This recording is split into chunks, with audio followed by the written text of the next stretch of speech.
Parshas Vayishlach. The Parsha begins by describing the confrontation between Yaakov and Esav.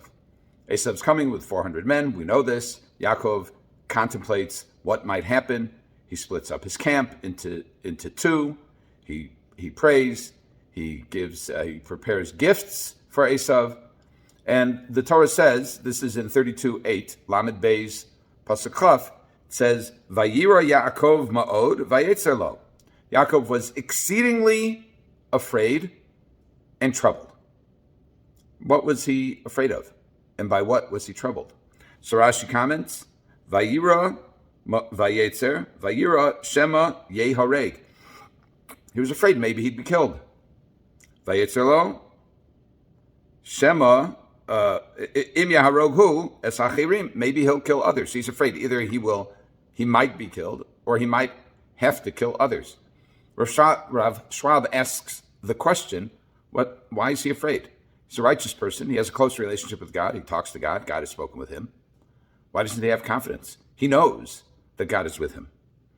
So we know that there is this notion, we spoke about it last week, of Shema Yigrom Hachet, that whenever somebody has a close relationship with God, they can't always be confident that they will be the beneficiaries of God's kindness because they may not deserve it.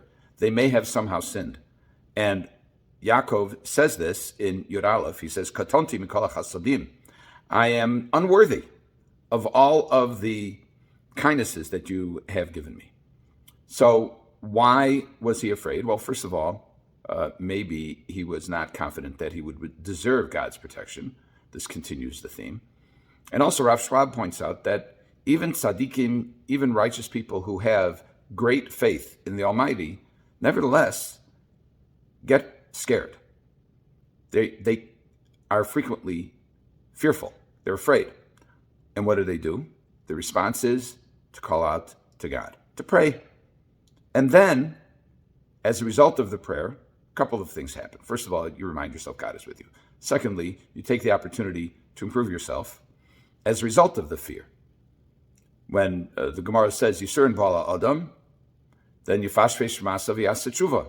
If a person begins to suffer, has travail, he should examine his ways and do tshuva. He should improve his state.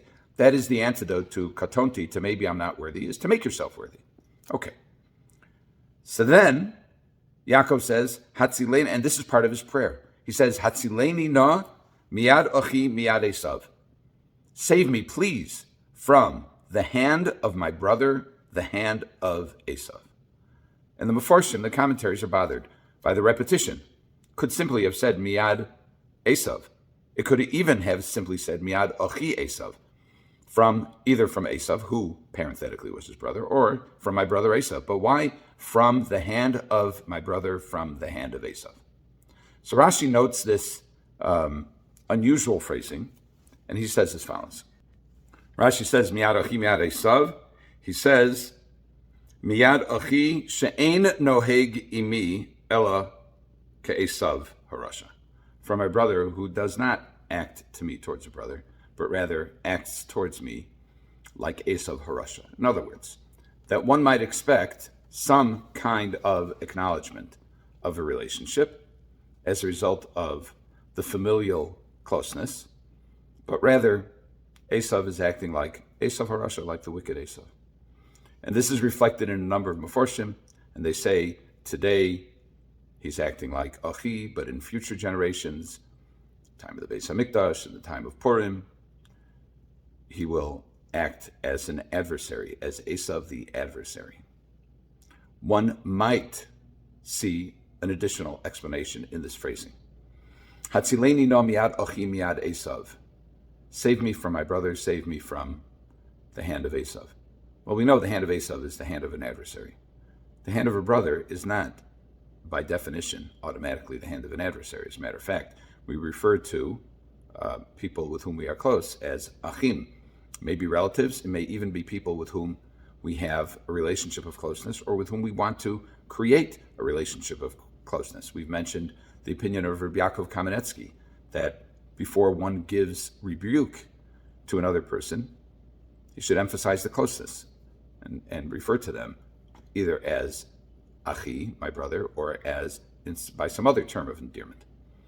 In this case, Yaakov is not merely referring to Esav by a term of endearment because that it would be inconsistent with the circumstances, but he's describing Esav as Achi, as a threat, the threat of brotherhood. Sometimes it's easy to be on guard and to defend oneself when you see the adversary as an adversary. Sometimes it's much more difficult to be appropriately prepared to defend oneself when you see the adversary not as an adversary, but as a brother. There's a danger in brotherhood. The danger in brotherhood is an inappropriate closeness. And we see this in America today. The statistics vary, but it's something like 74% of Jews who marry in America marry non-Jews. The acceptance of the Jew in America, the current state of anti-Semitism notwithstanding, creates both opportunities and challenges. The opportunities are to be accepted into civil society, to, in some measure, be able to succeed where previous generations who were shunned by civil society were not able to succeed, but there is a danger.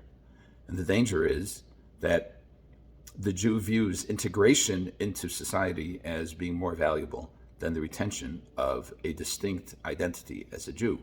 And this comes about as Achi. This comes about when the challenge is one of brotherhood and closeness.